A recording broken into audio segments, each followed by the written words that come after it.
Shalom warga kerajaan sorga, Kingdom Daily Devotion di pagi yang indah ini berjudul Susu dan Makanan Keras. Ibrani 5 ayat 13-14. Sebab barang siapa masih memerlukan susu, ia tidak memahami ajaran tentang kebenaran, sebab ia adalah anak kecil.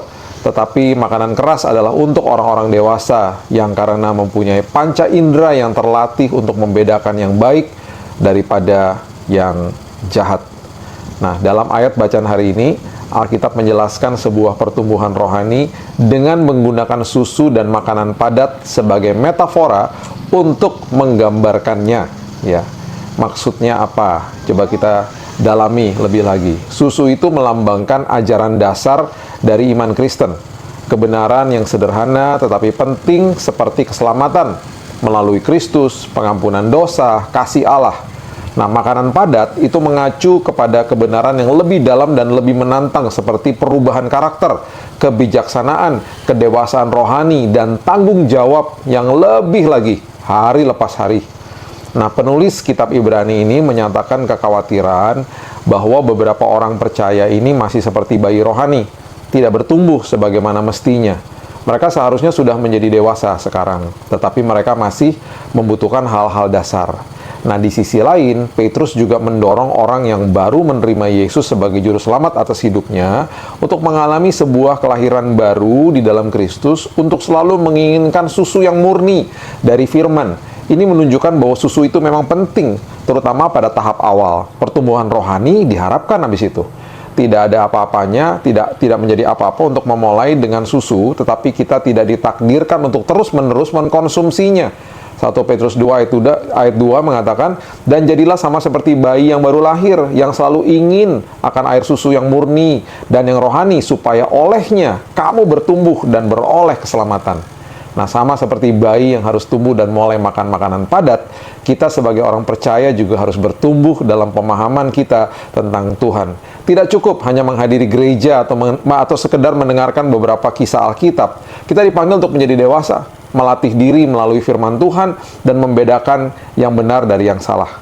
Jika Anda sudah menjadi orang Kristen selama beberapa waktu, tanyakan ini, apakah iman saya sudah bertumbuh?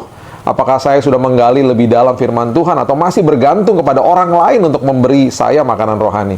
Ingatlah, orang percaya yang dewasa tidak hanya mengetahui apa yang dikatakan Alkitab, tetapi mereka menerapkannya, menjalaninya, dan juga mengajar orang lain tentang kebenaran ini. Itu sebabnya yuk kita bertumbuh di dalam kebenaran firman. Jangan sekedar makan susu aja, tapi harus makanan-makanan yang padat. Dan itu sebabnya hidup kita pasti berdampak menjadi orang-orang yang membawa pengaruh bagi orang lain, dan pastinya kemuliaan Tuhan dinyatakan lewat hidup kita. Ayo kita mulai hari yang baru ini dengan doa. Tuhan, terima kasih buat firman Tuhan. Kami sadar bahwa kehidupan kami memang berjenjang secara rohani. Mungkin hari ini kami masih minum susu, tapi kami percaya bahwa kehidupan kami akan terus bertumbuh di dalam Tuhan. Kami butuh makanan yang keras. Kami butuh melakukan firman Tuhan. Kami butuh hidup kami bukan sekedar hanya tahu firman, bukan sekedar hanya mengerti firman, tapi hidup kami dikuasai firman. Kemudian kami mau melakukan firman. Kami mau menjalani firman Tuhan. Dan bahkan hidup kami menjadi dampak bagi orang lain ketika mereka melihat ada firman Tuhan yang terus kami lakukan dalam hidup kami sehari-hari. Terima kasih Bapa yang baik, karena kami tahu, kami sadar bahwa firman Tuhan memerdekakan hidup kami, firman Tuhan memandu kami, firman Tuhan juga memberikan batasan kepada kami supaya kami nggak keluar jalur, dan terlebih lagi juga Engkau katakan dalam firman-Mu ya Tuhan, firman Tuhan adalah juga sumber bagi kehidupan, bahkan kesembuhan bagi tubuh kami yang sedang sakit. Kami mengucap syukur buat hari ini, kami butuh firman Tuhan, kami mau berjalan di dalamnya, dan kami percaya hari ini merupakan hari yang penuh dengan kemenangan, penuh dengan kesembuhan, penuh dengan kesehatan. Yang sedang sakit, aku berdoa Tuhan, mereka disembuhkan dalam nama Yesus. Kesembuhan terjadi hari ini juga, dan kami percaya kami menjalani hidup kami dengan Roh Kudus yang memandu hidup kami. Kami buka hari yang baru hanya di dalam nama Tuhan Yesus. Kami berdoa dan mengucap syukur. Kita sama-sama katakan amin. Tuhan Yesus memberkati, and have a blessed day.